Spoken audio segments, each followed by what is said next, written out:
What are the key attributes that make great leaders great? What makes high performers achieve great heights? In today's episode of The Leadership Project, we are joined by high performance coach Matt Phillips. Matt shares with us the secrets behind high performers, their mental strength, their daily habits, and their intentional focus are the things that set them apart. Matt Phillips provides us with actionable insights on how we can build the mental strength of high-performance athletes and how this can translate into our leadership. Enjoy the show.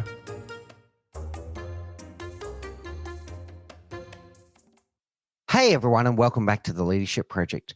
I'm greatly honored today to be joined by Matt Phillips.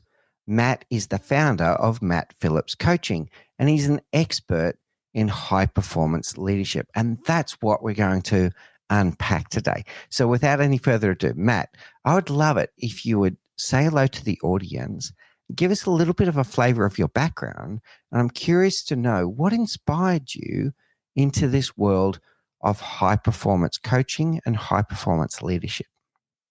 Well, first of all, Mick, thanks for having me. Super excited to be here. A shout out to all your listeners, everybody watching, listening right now. I am based in Denver, Colorado, here in the United States. And so excited to be with you and spend a little time with you today. You know, a quick background about how I got into what I do and how I do it. I always start with my athletic background because it plays an important role in how I coach and how I lead teams to this day. But I was very fortunate, played, a variety of different sports growing up, but baseball was my main sport. So I had an opportunity I played here in high school here in Colorado. I played Division I college baseball at Creighton University in Omaha, Nebraska, for those of you familiar with Omaha, and then had a professional opportunity overseas. So athletics was a huge part of my life, and that'll play into kind of how I got into what I'm doing here in a minute. But after I was done with baseball and retired, hung up the cleats, as they say, I went into the corporate world. So I actually began my career in audit and accounting with Ernst & Young. I did 3 years in Kansas City, Missouri. I did a 3-year international assignment in Zurich, Switzerland. And then moved back to the States where I worked and consulted for numerous Fortune 500 companies in everything from business development to operations, accounting as well. Long story short, I came to this point, I won't call it a midlife crisis, but I was asking these really deep questions, right? And one of the questions that was rolling around in my head was is this really what I'm meant to do?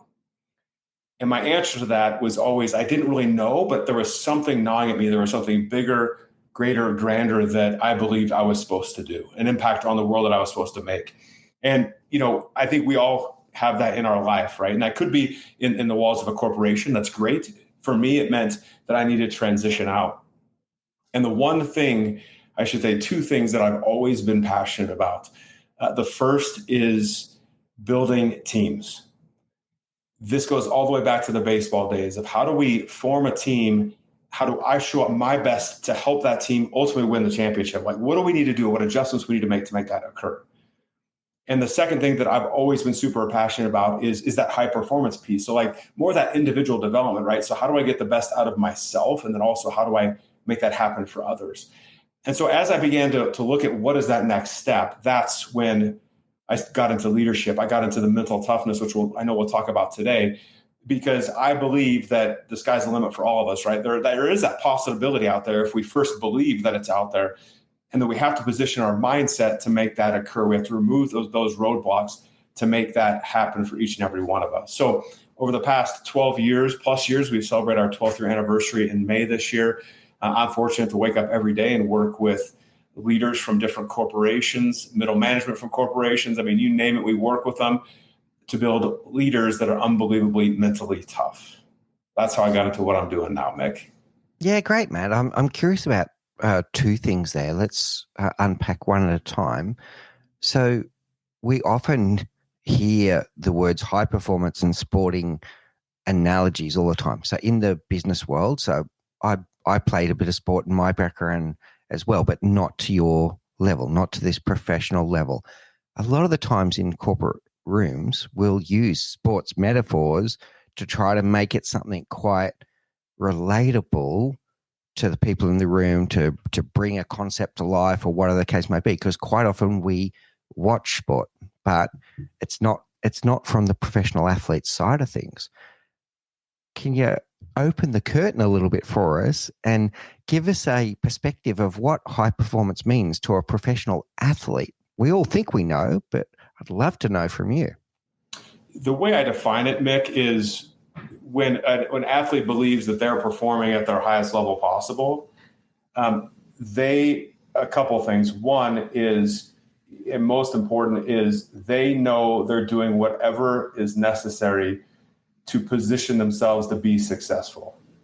And I think sometimes we hear this phrase of, it's not about the result, it's about the process, right? But the high performers understand that, like, I need to identify what high performance is, like where I want to go, how I want to get there, and then commit to that daily work to make that possible. And the daily work can be anything from, extra repetitions. It might be reading. It might be working on mental toughness things. It might be analyzing game film. It might be a whole slew of things, but they sit back and they know the daily things are happening.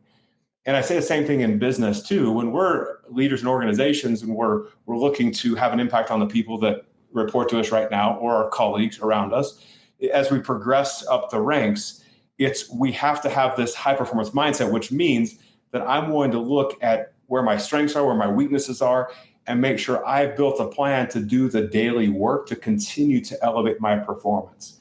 Because high performers understand that the work's never done. Like, it's literally never done. And it's that kind of mindset that when integrated into your daily routine, it makes all the difference in the world.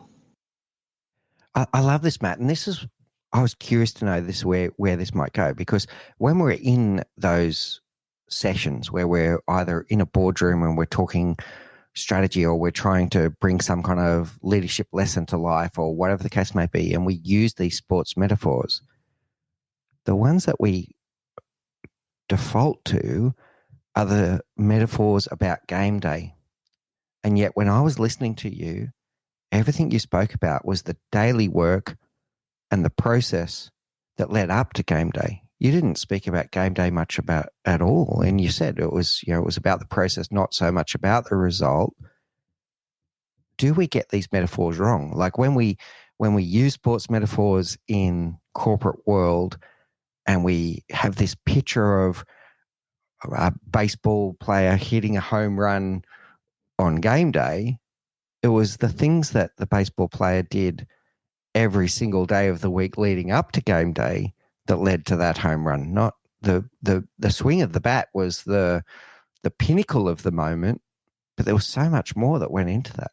It is. And, I always say that it's not that the references are wrong. I think we use some phrases that we think people know what we mean, but they really don't. Like, they're squishy. So you and I both playing in the leadership space as an example, right? It's, we'll often use the phrase that, like, we need to be great leaders. And everyone in the room is like, yes, let's be great leaders, right? And this is an athletic team. This is in a boardroom, right? Let's be great leaders. And yet when they agree with you or when they say that, at least this is my perspective, that I don't think they have a clue what you mean.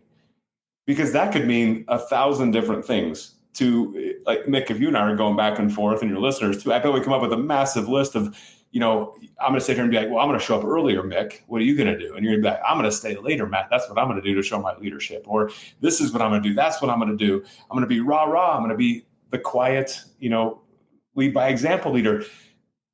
We have to take some of these concepts and, like, boil it down, like provide that context. Like, when I say this, this is what it means. This is how, more importantly, it shows up. I always use this phrase of, well, I'll tell you a quick story. I was writing, this is a couple of years ago. So we have 3 kids, 18-year-old daughter, 16-year-old son, and 12-year-old daughter.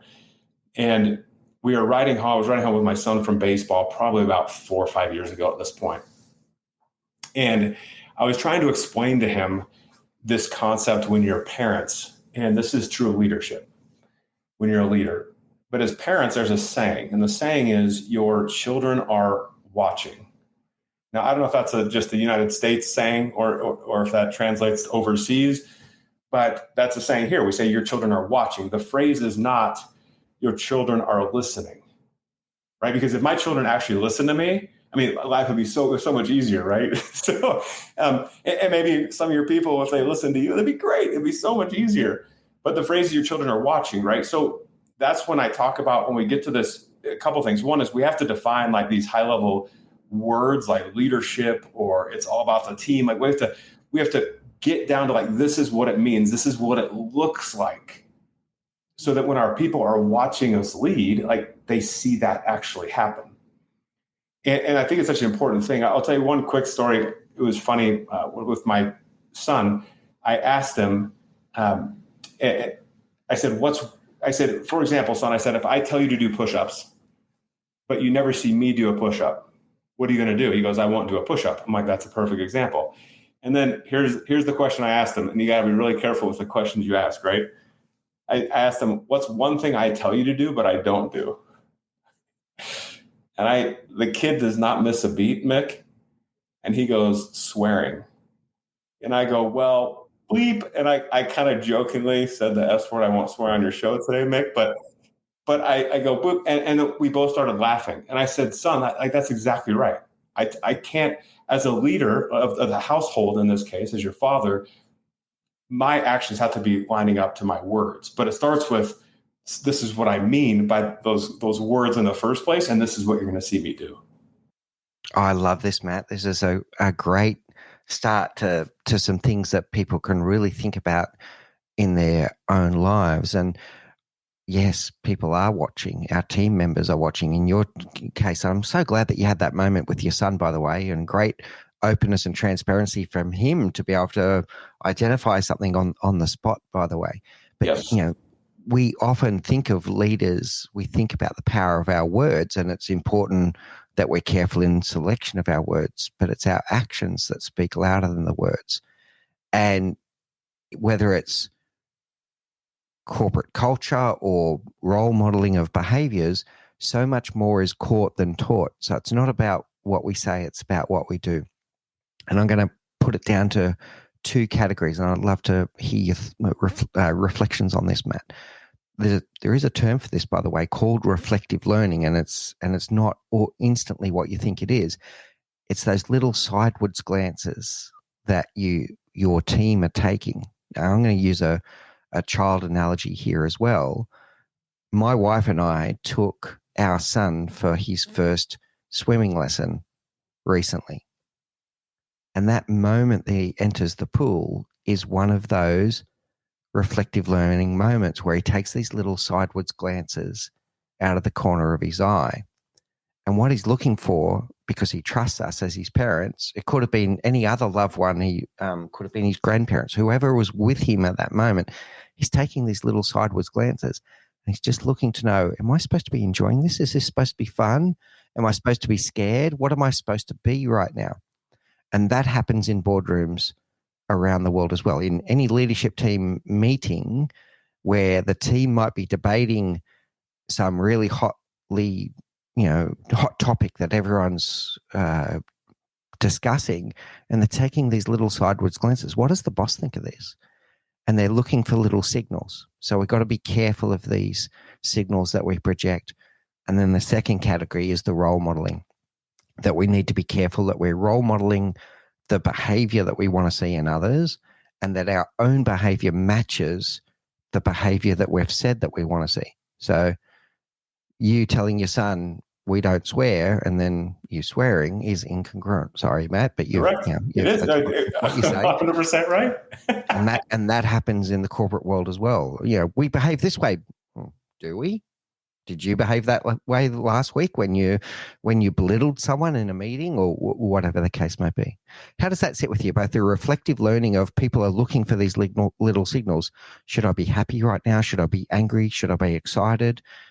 First of all, and that's nothing has been said. It's just body language. And then secondly, the role modeling of behaviors.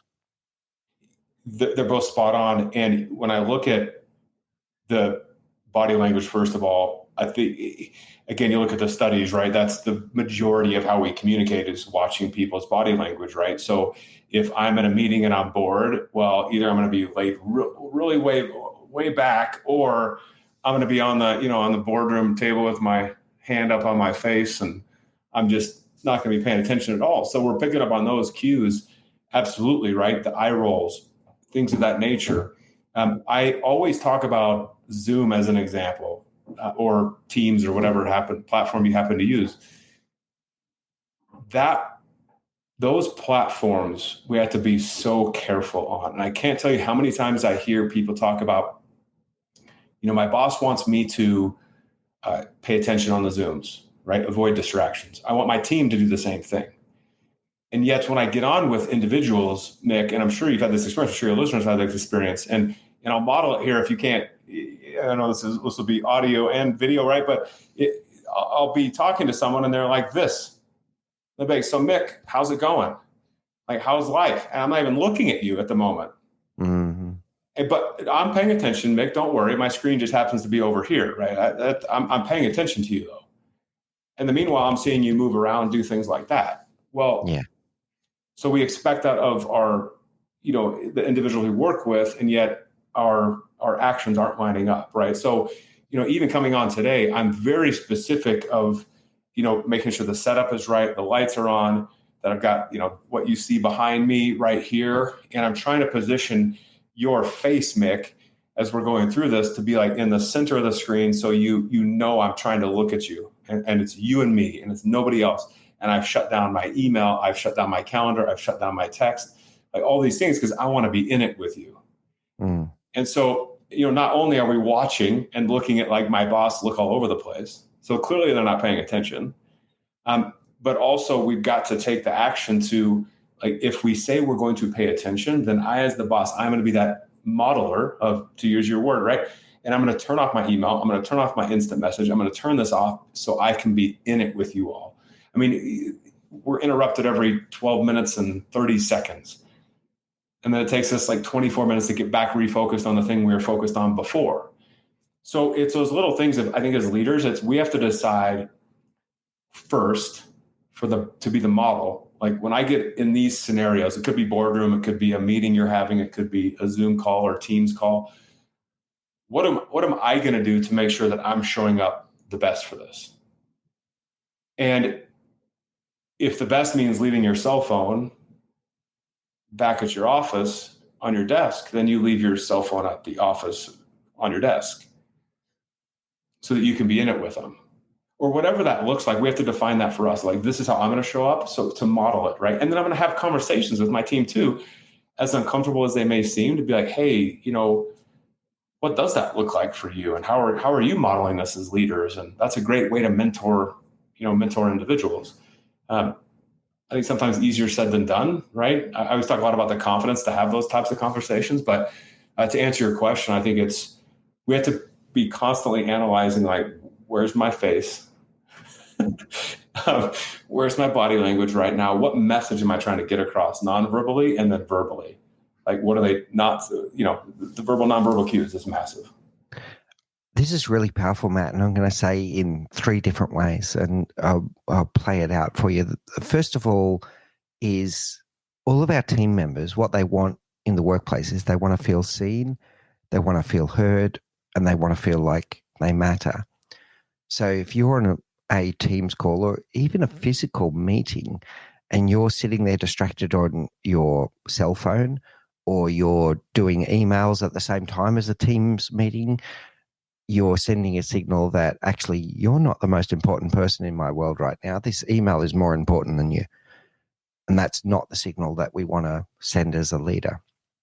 The second part is then the congruence. Like if we're saying to people, hey, be present at these meetings, and we are demonstrating behavior that's other, then we're going to send that signal. And even to the point, if we're saying to people, hey, this is a really important meeting, team, and then we're off doing an email on the side, well, okay, can't be that important. It can't be that important. So the role modeling is coming in, the congruence is coming in, but also then the respect to show, I see you, I hear you, you matter to me. I've got all of my distractions away. The most important person in my world right now is you.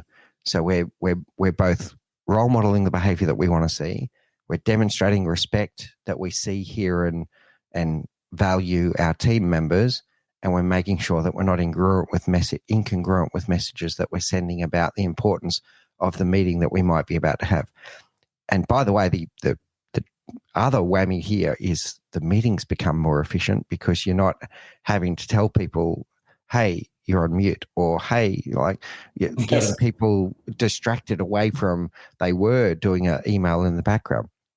And I'm going to test this one with you because I think that multitasking becomes a badge of honor for many people. They think they're so efficient because I did 6 meetings today, but I also punched out all of my emails that I was doing in the background. But the truth is that you did neither of those very well. The email that you wrote was poorly written because you weren't focused, and the meeting was inefficient because you weren't focused. How does that sit with you? We'll be back after a quick break. Are you a business leader who wants to make a difference in the world? You need more than fluency in strategy, marketing, or even sustainability. You must understand how business interacts with society. Hi, I'm the host of Business and Society with Senthilnathan podcast. In the 30-minute fortnightly episodes, I promise to bring you the best ideas to develop you as a leader who can help shape business as a force for good. Join me as I discuss with some of the world's leading thinkers to understand the role of business in society. Subscribe to the Business and Society with Senthilnathan podcast.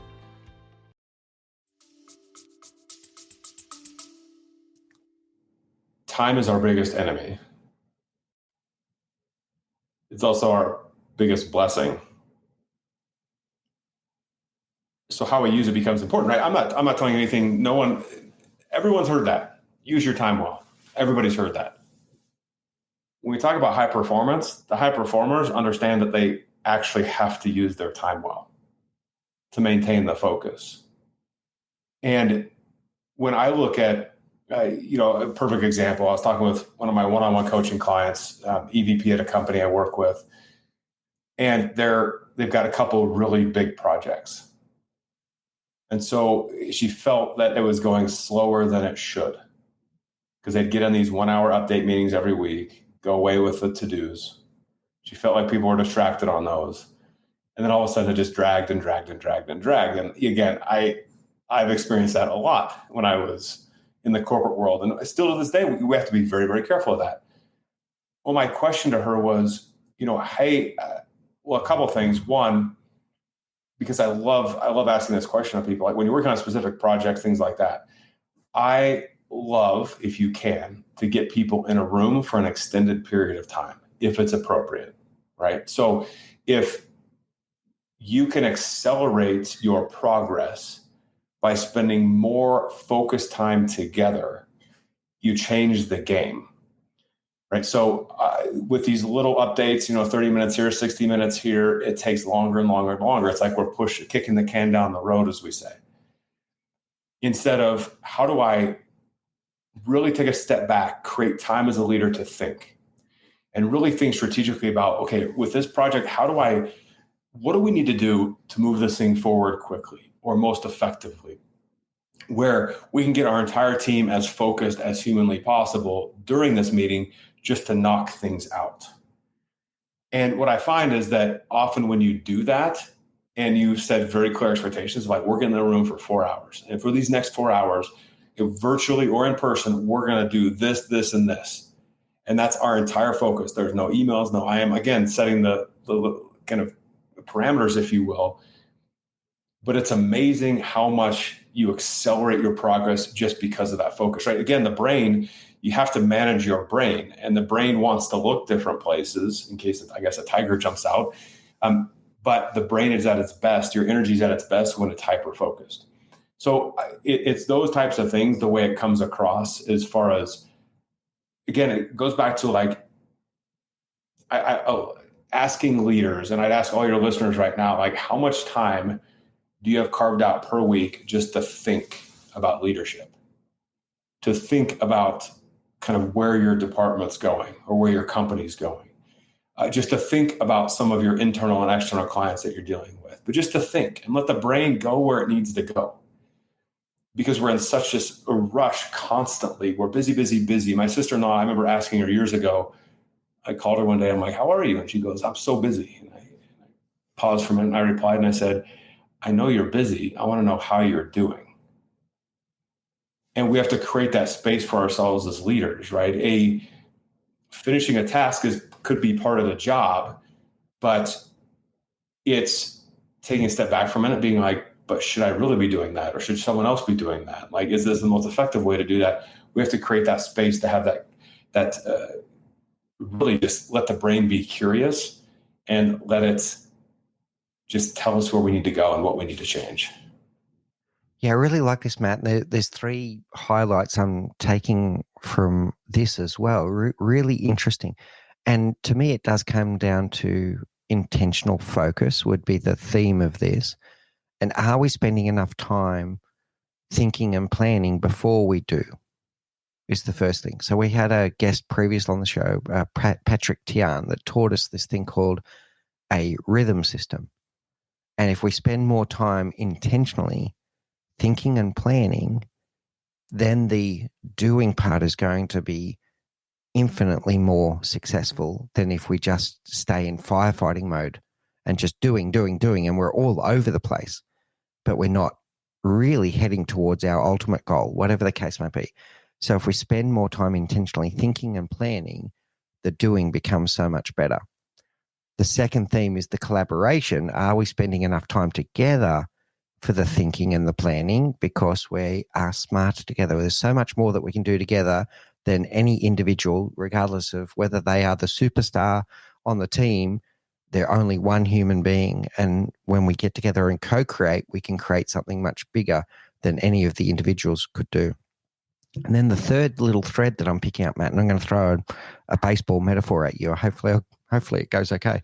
I'm not a baseball expert, but we'll give it a shot. The third one is, what activity are we doing right now? And are we being intentionally focused on making sure that we're doing this activity the right way? And the metaphor that jumped into my mind when we were talking before about distractions and we were talking about people doing emails in the middle of a Teams meeting, I was thinking of baseball practice. And here's where my metaphor might fall down. So you're going to have to help me here. Imagine that the team are practicing fly balls, and the player who's supposed to be hitting the balls into the outfield for the outfielders to catch is also doing email. So he's swinging a bat, but he's also doing email on the side.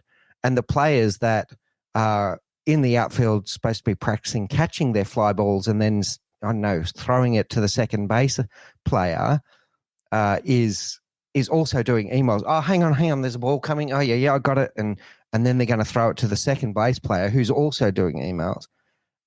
Is that practice going to be effective? That's a great metaphor, and 100% not, right? That's well done with that. I think, when I came up,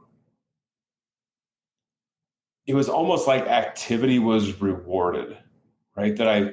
This is just me speaking, right? But it's like, if I was busy, if I was like cranking on stuff all day long, like that was a good day.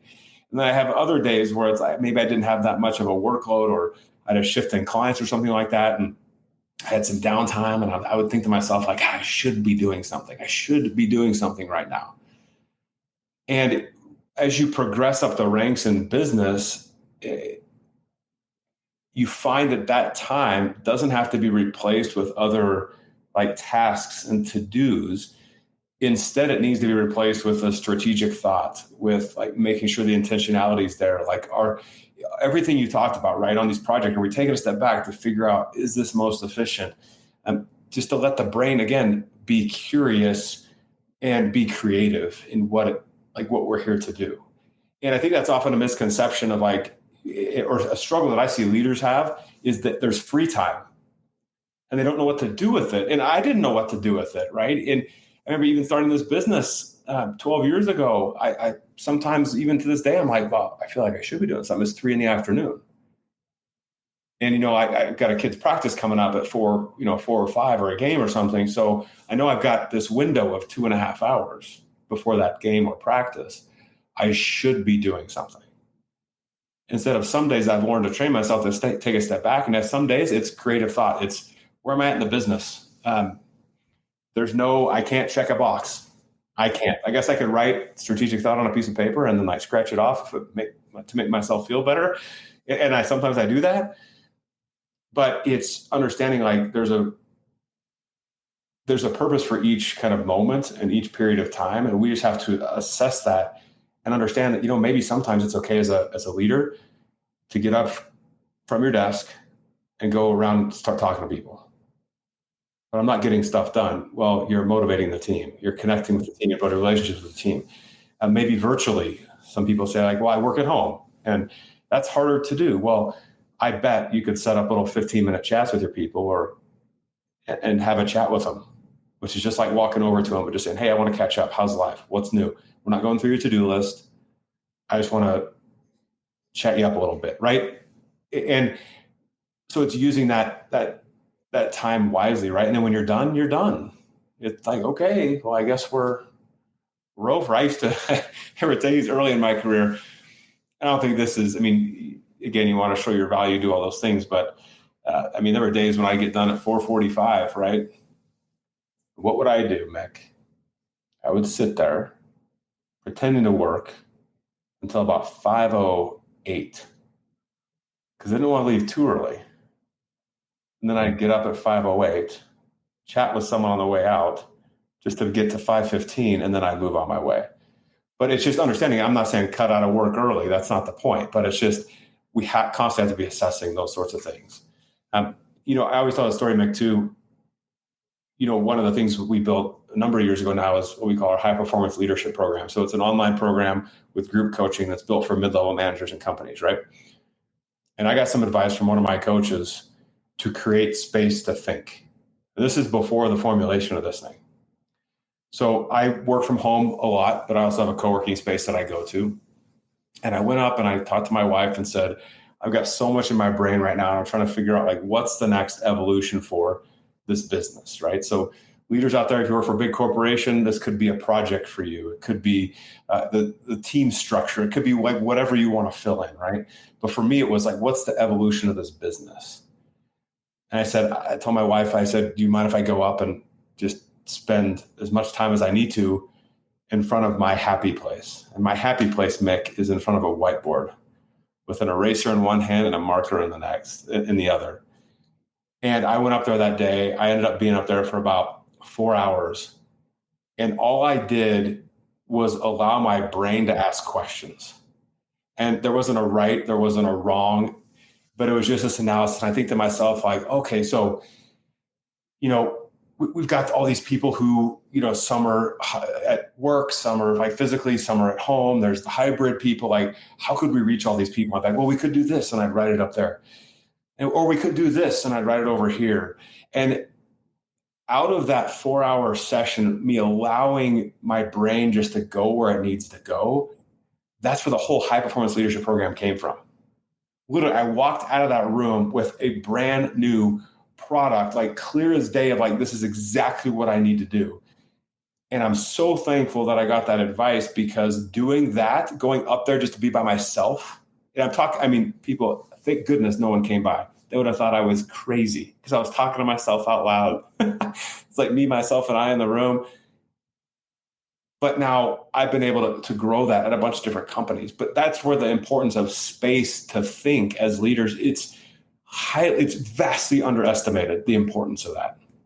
Yeah, I love it, Matt. So the badge of honor that we see a lot, and you're touching on it before with your sister, but the badge of honor of I'm busy being busy. But are you really busy being effective? And stopping and asking yourself the question, what intentional action right now is going to serve me and serve others well? And sometimes the answer might surprise you. Your example of you needed that mental space to be able to create a new program that would never have happened if you just stayed in firefighting mode the whole time. But asking yourself that question, what action is going to serve me well, the answer might surprise you. And it can come down to, what is your job? What is your real job? Your real job is to create the environment where other people can do their very best work and to inspire them into meaningful action. So it could be the walk around the office checking in. Hey, everyone, because everyone wants to feel seen. Everyone wants to feel heard. Everyone wants to feel like they matter. It could even be get up behind your desk, Matt, and go for a walk and get some fresh air. Give yourself a 15-minute break and you're going to come back fresher. So thinking, instead of just going, oh, it's 3:30 right now, I should be doing something. Well, stop and think, what is that thing that would serve you best right now? Yes. You're making me think of, I was with the leadership team. Well, this is year 4 with the leadership team. It was probably about 2 years ago, I noticed something with the group, and it was around priorities, right? Again, it's not going to shock anyone that they had a lot of them. I imagine some of your listeners have a lot of them. And I asked them, and this is a great exercise to do. I asked them, I said, okay, take that list. That's great. But what are the top 3? If you could only do 3, what would they be? And some of the groups could not boil it down to 3. And to your point, that gets back to that intentionality, right? Of like, we all have lots of things to do, but what are the few versus the many that are going to move the needle for your company, business team, like fill in the blank, revenue, EBITDA, like whatever measurement you're trying to drive? What's the biggest bang for the buck? And that's why, you can't see, but like if I look down to my right, there's a board down here, a whiteboard, shocker, but it has the 5 priorities and areas where I know if I'm in those areas, I'm moving the needle on the business. Yeah. If I'm outside of those, I've got to question myself and be like, wait a minute. And my wife is the COO of the business, and she'll come in and be like, what are you working on? And I'll tell her something. And, if I'm not in one of those 5 categories, she'll be like, you got to get refocused. Mm-hmm. And I'll go have my little pity party, right? And be like, why is she telling me what to do? But she's right. And I've come to that realization quicker now. I'm like, she's right. And as leaders, we have sometimes like, let's add that priority. My next question is, what comes off the list? Yeah. And again, unless we take time to think about it, we're all back to time. Like one of my coaches says this, he has this phrase, I won't take credit for it, but we're all familiar with ROI, right? Return on investment. We spend dollars, we want a return, right? We hire someone, I want a return. But he talks at length about ROT, return on time. What's your return on time? Because we do so many things that are complete waste. And that's at work and at home too, by the way. So it's like, what's a better use of time? Are you sitting, on the couch with your wife watching television or husband watching television, or going out in the backyard and having a chat with your husband or wife? You may have a different answer than me, but no, it's the spending. I know what my answer is. Yeah, the connection. Right. It's really, really good. It's everywhere. All ROT. Yeah, I love it. So I love that you've got the accountability with your top 5. I love that you've got an accountability partner in your wife and COO that says, hey, are you on your top 5 right now? That's really cool. So the empowerment of your team to share these top 3, top 5, whatever the case may be, and then hold each other to account to make sure that you are sticking to those things. And this return on time is our most valuable non-renewable asset. So are you making the most of that time that you're afforded every day to make sure that you're focused on the things that are most important? And the top 3, top 5, whatever it is for you, the one I always think about, Matt, is do you want to do 36 things really badly, or do you want to do 3 things incredibly well? And which one's going to make more difference? So very true.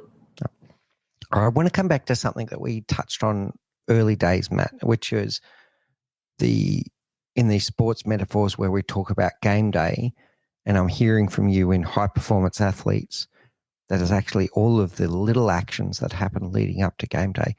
How do we convert that thinking into the workplace? That it's not just about game day, it's about all of the planning, the preparation, putting in the work off the field to make sure that the performance on the field is at the level it needs to be. What would that look like in a corporate world? We'll be back after a quick break. If you're a private practice owner, here's why you want to hire virtual assistants. Virtual assistants not only can perform all of the non-clinical responsibilities by supporting or replacing your current team, but they can do it at a fraction of the cost, all while improving the patient care experience. Virtual Rockstar was created for private practice owners by a private practice owner who wants to help you gain greater profitability and freedom. We'll teach you how to work with virtual assistants, all while helping bring a family out of poverty. Visit www.virtualrockstar.com today to learn more and book your free discovery call at www.virtualrockstar.com.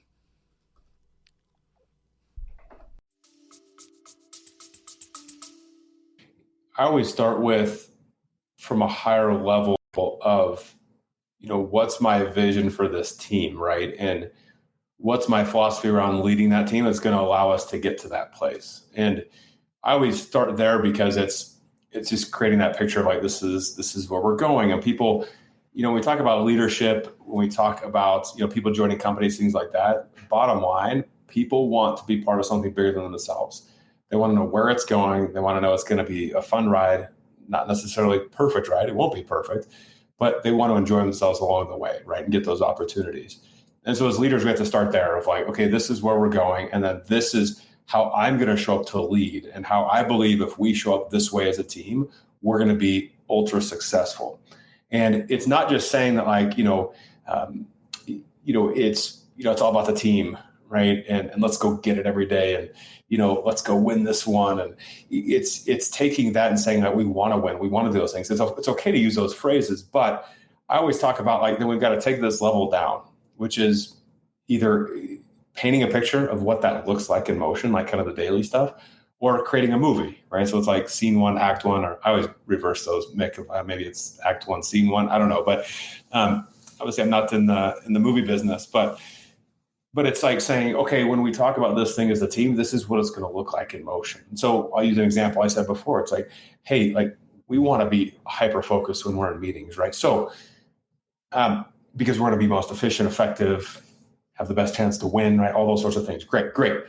Here's what it's going to look like, right? We walk in the room and, everyone sets their cell phones, as silly as this is, like in the basket, or nobody brings a cell phone in, or we all get on the Zoom and we're going to shut down and we're going to talk about it like, okay, everybody shut down email, IM, these sorts of things.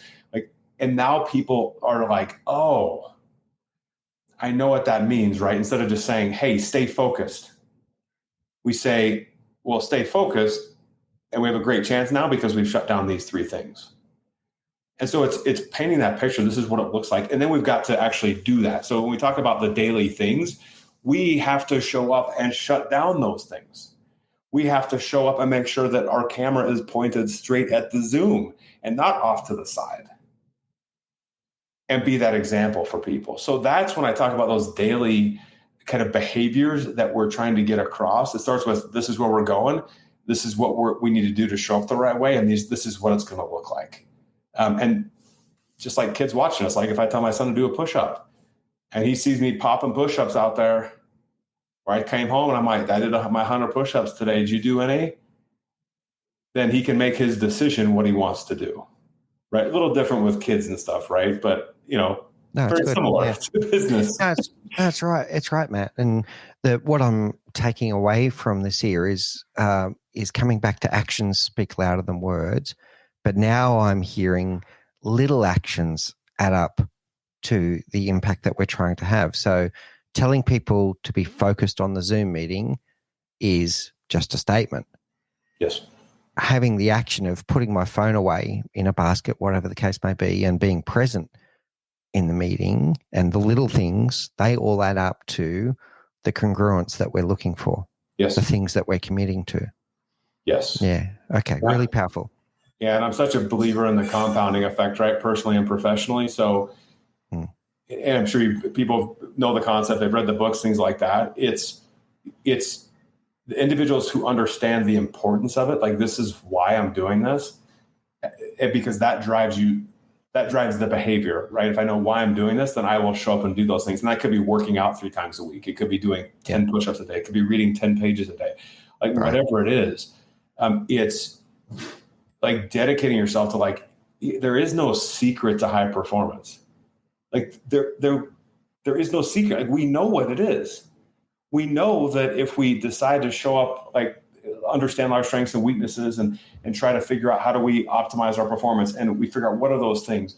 If we do the little things consistently, that's going to get us where we want to go, right? I go on and on, but like we know what to do. It's just a matter of choosing to do them. And I'm such a believer in like simplify it and stay consistent, and you will look back and be blown away at where you go, right? There's this one major league hitter that I've worked with who credits his success of getting to the major leagues because clearly he's got a level of talent. Clearly. I would argue everyone on this call has a level of talent. Otherwise, you would not be in the role that you're in. But he credits himself getting to the major leagues because he took 30 extra swings every single day. It started in high school and continues to this day. Right. 30 extra swings took him about 3 minutes. There you go. No one else did it. No one else did it. And he credits that dedication to, so it's like in 3 minutes a day, could you read an article on leadership and in 3 minutes a day be better? Could you do 3 minutes of sit-ups, 3 minutes of push-ups, 3 minutes of something, and have a drink of water in the morning, every morning consistently? Like, what could you do that's little that you could stick with? Because you know that, like, I don't know if I get super excited about this, Mick, because like the reason I started this business is I wanted to find out what's possible. And that may be cliche to a lot of people, but it's like, let's go figure it out. Let's go find out. And I've had ups and downs, and some stuff's worked and some stuff has just been atrocious. Like, it never, no revenue at all, but it's like, I want to go find out. And so if I'm going to find out, I got to be willing to optimize myself, my performance, understand my thoughts, my beliefs, what's getting in my way. And once you start working on that stuff, and that's through reading podcasts, surrounding yourself with great people, I mean, going to the gym 3 times a day, like that's the way you work on yourself. It doesn't have to be the gym. Like, go meditate 3 times a day. I don't know, or 3 times a week. Yeah, whatever it is. Yeah. But it's understanding like, man, I can create this massive amount of momentum for myself to go get the career I want, or start the business, or do this or do that. Like, it's there, and people have done it. I listened to Arnold Schwarzenegger, a 15-minute video with him last night, actually. And he talked about the first step is like having this vision, right? And then he said, along the way, you're going to get a bunch of naysayers, right? But he said, I was so focused on that vision and coming to the United States and, you know, winning all these awards and stuff like that and becoming an actor. He said, I utilized my time so like intentionally that I was at the gym 4 or 5 hours a day. I was taking classes for 8 hours a day. I was then, you know, going to acting class at night, and then I was sleeping and I was repeating the whole thing again. But he was trying to figure out, what do I need to work on to become the best? And he just used his time really well. Well, first of all, he understood his vision. He decided to use his time really well, and he just did the things consistently. Yeah. And, you know, you look at whether you like Arnold or not, I guess, right? I don't know, but let's say you like him. Like, even he said in the thing, he's like, people have done this before, but I wanted to do that. And he just made those daily choices to do those things. And again, I don't want to make it sound simpler than it is. It's not necessarily easy, right? The road to high performance is simple, right? We know the formula, like this, you do these things and you have the best opportunity to position yourself to be successful. But now I've got to do it. I've got to choose to do it. Yeah, I really like this, Matt, because it is simple, but it's not easy. It requires commitment. It requires a level of focus and consistency. So what I'm hearing here, use your Arnie example, but I'm going to go into a couple of other sports metaphors here as well. So I'm hearing vision, I'm hearing the avoidance of distraction, and then I'm hearing the compounding effect of daily habits. So to use the Arnie example, not a single one of those arm curls built his biceps. It was the compounding effect of all of the arm curls that he did. And if it was 10 extra reps per day compared to everyone else, then becomes Mr. Universe, right? That's the compounding effect of those daily habits. I'm going to throw a couple of other ones now. I'm going to go 2 completely different sports because I actually don't know baseball that well. I'm going to have to study it. Switch sports. I'm going to have to study it a little bit at some point. But let's go with golf. So famous South African golf player, Gary Player, was famous for this saying. It was a journalist was asking him about a lucky shot that he had on the 13th hole of some championship that he won. Oh, you were really lucky on the 13th hole today. And he said, Well, funny thing is, the more I practice, the luckier I get. The more I practice, the luckier I get. And then I'm going to go to a tennis analogy, and I'm going to use Novak Djokovic as my example, but I could have used Roger Federer or Rafa Nadal. What is it about those guys that make them the greatest of all time? It's in the clutch moments. They've put the work in practice, that in those clutch moments where, let's say, Djokovic is playing Alcaraz and he's down at break point, and he just somehow brings out this down the tee ace. Was it that he magically came up with that in the moment? No, he'd practiced that go-to serve so many times that in the clutch moment, it didn't fail him. How does that sit with you? It's always in the moments that people don't see. That's where greatness is made. And you see it in every athlete, all the people that you mentioned and many, many more, right? It's in those moments where I interviewed this man named Jason Terry. I could talk about all the athletes I've interviewed, but he played 19 years in the NBA, won a national championship in college, won an NBA championship with the Dallas Mavericks, but 19 years. And I remember asking him, like, how in the world did you survive 19 years in the NBA? Because that's pretty rare. And he talked about a couple of things. One was his love for the game. And I'm a firm believer in that. You have to love what you do. And again, we throw those words around, but like, isn't that just genuinely more fun, right? When you actually like your job, it's not to say, again, it's not easy. I have stuff I do that I don't like to do, like taxes and accounting and certain things that I don't really want to do, but you do them because I love what I do, like impacting people. And so he said it was the love. He loved the X's and O's. He loved the strategy. He loved everything about it. Because of that, he was willing to do the daily work that other people weren't. And for him, that meant like 500 shots a day.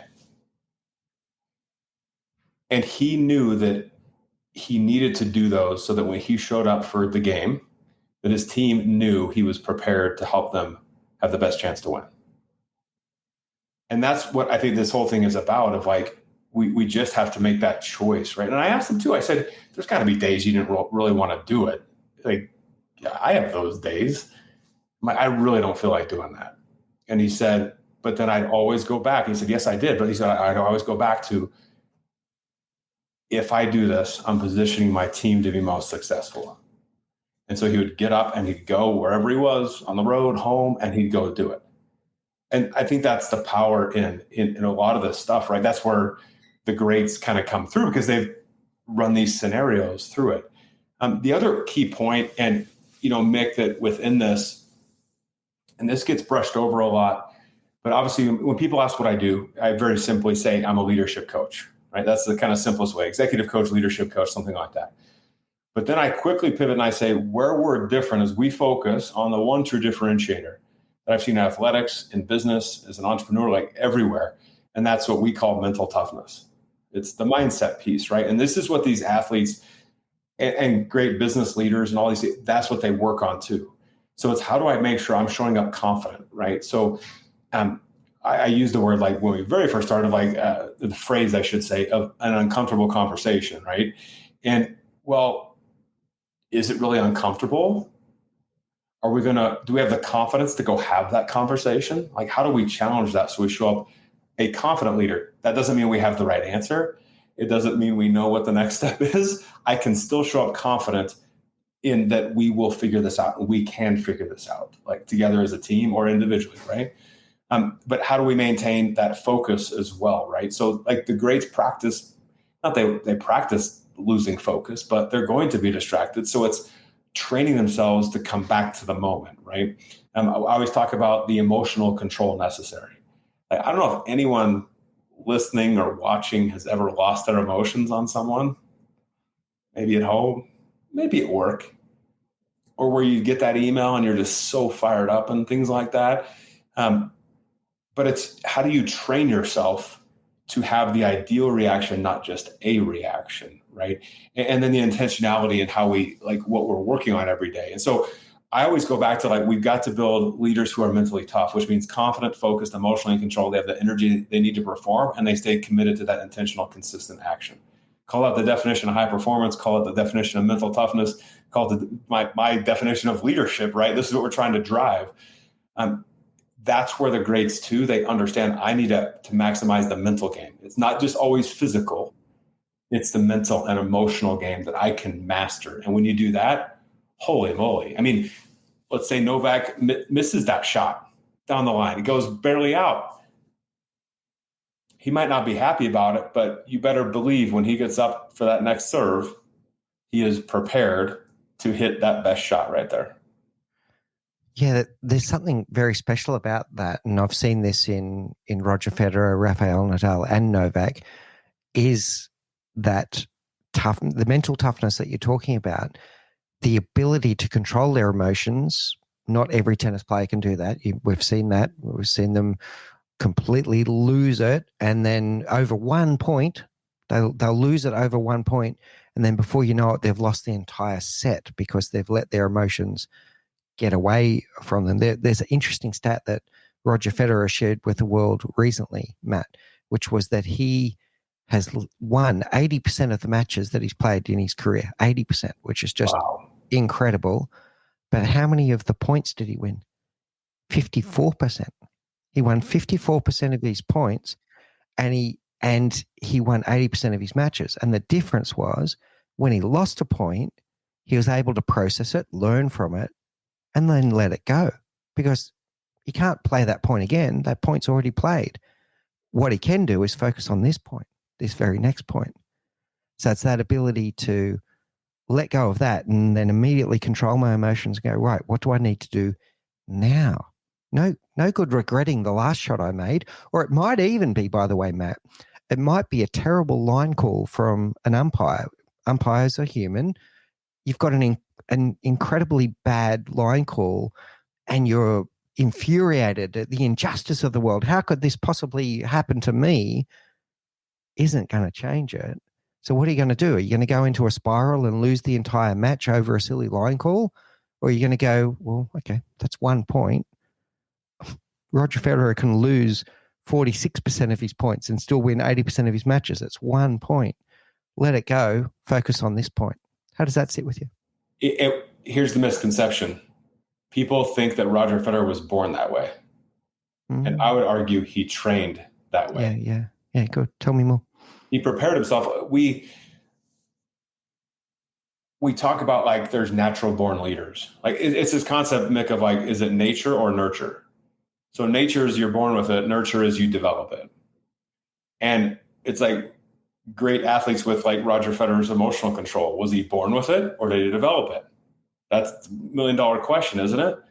Leaders in your organizations, leader listening right here, like are leaders born or are they developed?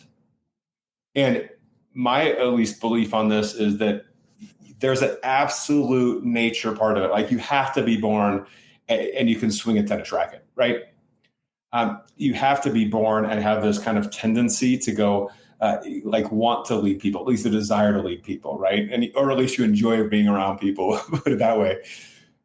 But we underestimate the power of the nurture, which is the development of it. And again, when you look at a Federer, when you look at like all these greats, when you look at Jason Terry, things like that, it was their work on like the mental side in that case, or the emotional control where, you know, when that bad line call, for example, I guarantee early in his career, and I haven't watched film of this to prove this, so maybe I'm wrong.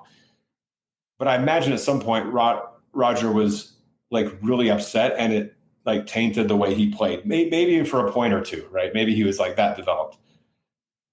But when he works with coaches, things like that, they talk about these things. So it's like, hey, you reacted this way. Is that how you want to react? What did that do? What do I need to learn from this, good or bad? And they talk about it and they develop a plan. So that way, when it goes out next time, and Matt Phillips, line judge who needs his glasses, calls it out when it was actually in, that he doesn't get mad at the point or Matt Phillips or anything like that, but he looks and he's like, okay, I'm ready for this. I know how to react. So you're right. You're 100% right, because I look back at old footage, etc.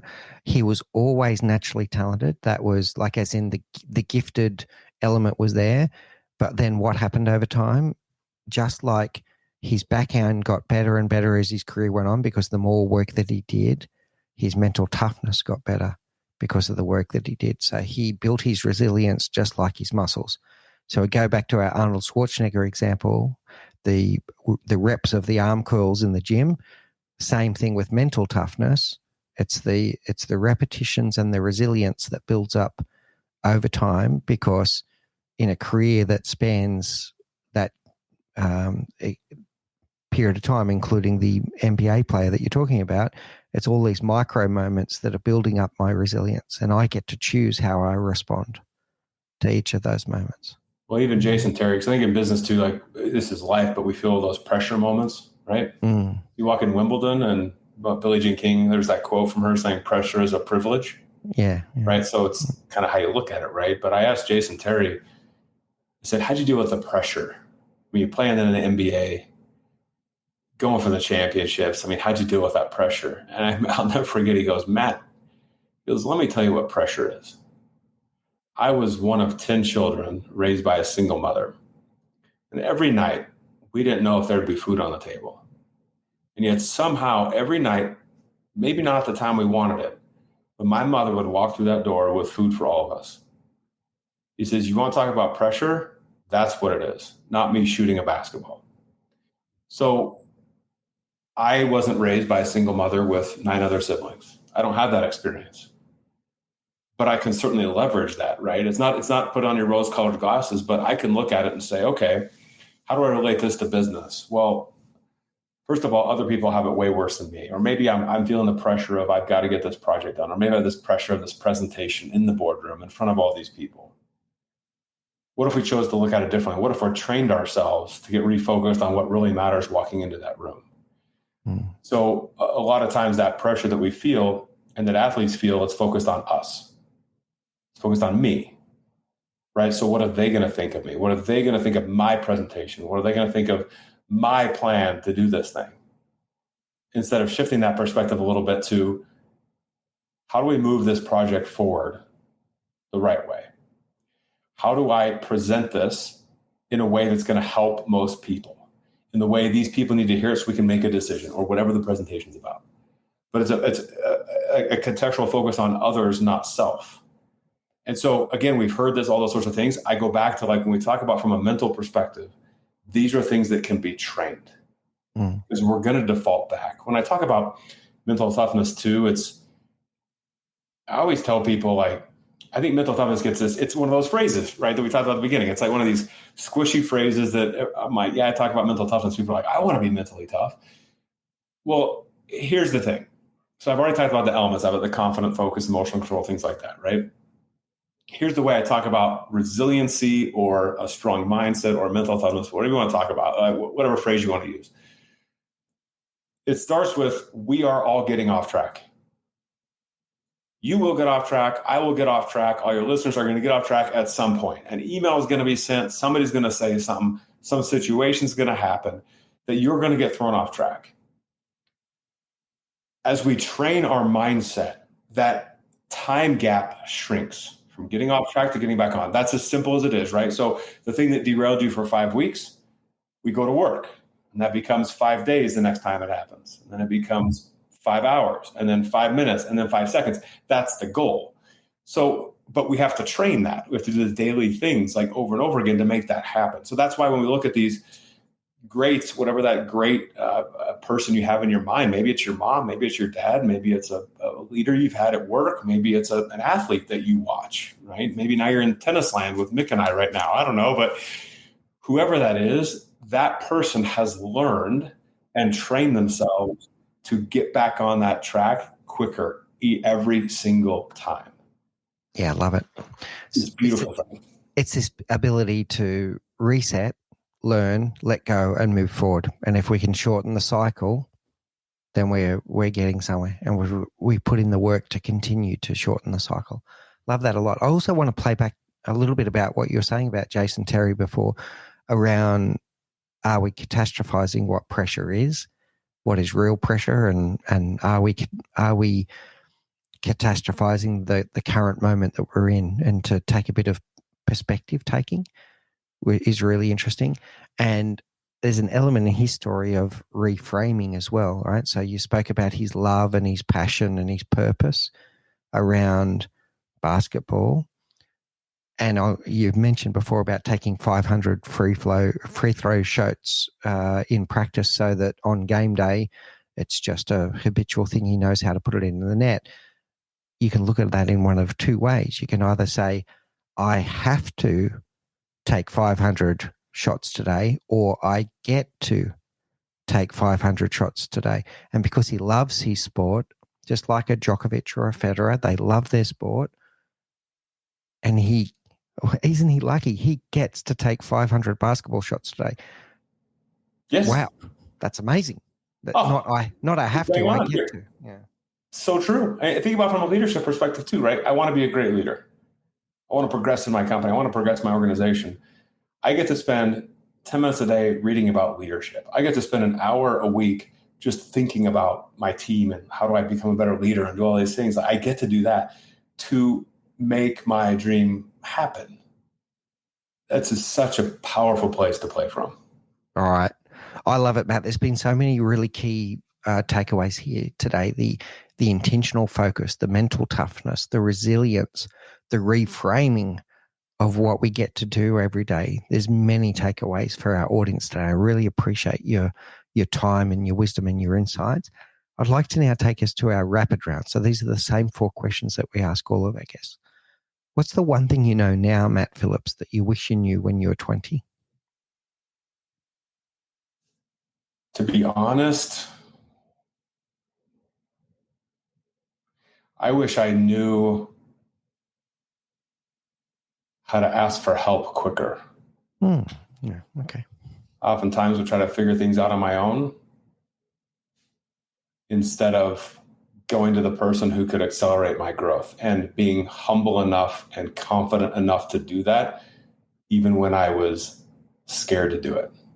Yeah. If we come back to toughness and strength, asking for help is a sign of strength, not a sign of weakness. And Yes. Yeah, very good one. What's your favorite book? Favorite book instead of my own? I won't do a shameless plug there. I'll pull one right now. I'll show you it. There's so many that I like. But probably my favorite one right now. I could hold up a bunch of them, but I love like the military stuff, so like Extreme Ownership. Mark Devine's written a number of different books, like The Way of the SEAL, as an example. I love those sorts of things because it's just, again, glimpses into their minds. I've got like a Team Tebow book up here, a Drew Brees book for you football, like American football fans out there. Yeah. Those are just some of like just a glimpse into the minds of the best. Yeah, really good, Matt. What's your favorite quote? So my favorite quote is actually one that I'm sure you all are familiar with, but Teddy Roosevelt, the man in the arena. Okay. And I just love how it says, it's not the critic who counts, not the man who points out how the strong man stumbles or where the doer of deeds could have done them better. The credit belongs to the man or woman who is actually in the arena, right? Whose face is marred by dust and sweat and blood, who strives valiantly, who errs, who comes short again and again. And I could go on, but it's just that, like, take a chance, do the work. You're going to fail. That's totally okay. Get back up. Like, I love that resiliency of that quote. Yeah, I love it. All right. Really good, Matt. And finally, there's going to be people that are really interested in what we've been discussing today around high performance mindsets and high performance leadership. How do people find you if they'd like to know more? Yeah, easiest way is honestly head over to my website. So mattphillipscoaching.com. You'll see on there, I do one-on-one coaching with different executives, workshops at companies, things like that. And I mentioned our high performance leadership program, which is really built for kind of mid-level managers and organizations. And it's really everything we do is that combination of the leadership topics and also the mental toughness topics. Because again, we remove some of the roadblocks. I believe sky's the limit, right? We can experience life and have some fun along the way too. So Matt Phillips Coaching is really the easiest way. And then I'm always a big LinkedIn guy. So head over to LinkedIn and it's Matt Phillips 15, Matt Phillips 15. and connect with me there, just reach out. I mean, shoot, send me an email at, Matt@mattphillipscoaching.com too. I just love connecting, talking leadership. And all I know is just like with what you're doing, Mick, and that's why I'm so thankful to be on today, is we are absolutely all of us stronger together, right? And the more we lean into that and the more we embrace that, again, it's just optimizing performance, accelerating results, enjoying life and business along the way. Well said, sir. And we'll put those links in the show notes as well, so it makes it easier for people to find it. Thank you so much for your time today, for your gift. We got return on time today from you. This was an investment of our time to take the time to listen to you. It was an investment of your time to share your wisdom with us. Thank you so much for your time today. Thank you, Mick. And thank you to all your listeners as well. You've been listening to The Leadership Project. In the next episode, it'll be a solo cast where I'll be sharing my reflections about high-performance mindsets and what I took away from this great conversation with Matt Phillips today. I will also be sharing my weekly leadership reflections from this week. I'm also really pleased to tell you that we're now doing our weekly live stream show again. We took a small break while we went through some illness and we also moved house, but we're now back on track and we'll be doing our weekly live stream shows. This week's show is going to be all about how to build your own leadership credo. If you're getting great value from our content, we would love it if you would leave a rating and review on Apple Podcasts or your preferred podcast service. You can also subscribe to the Leadership Project YouTube channel, where you get these weekly video podcasts, our weekly videos, and the live stream show that I was talking about. If you haven't already, you can also subscribe to our weekly newsletter, where we bring you tips every single week about how to become the leader you wish you always had. Thank you for listening to The Leadership Project at mixbeers.com. A huge call out to Faris Sadek for his video editing of all of our video content, and to all of the team at TLP. Joanne Goes On, Gerald Calabo, and my amazing wife, Say Spears. I could not do this show without you. Don't forget to subscribe to the Leadership Project YouTube channel, where we bring you interesting videos each and every week. And you can follow us on social, particularly on LinkedIn, Facebook, and Instagram. Now, in the meantime, please do take care, look out for each other, and join us on this journey as we learn together and lead together.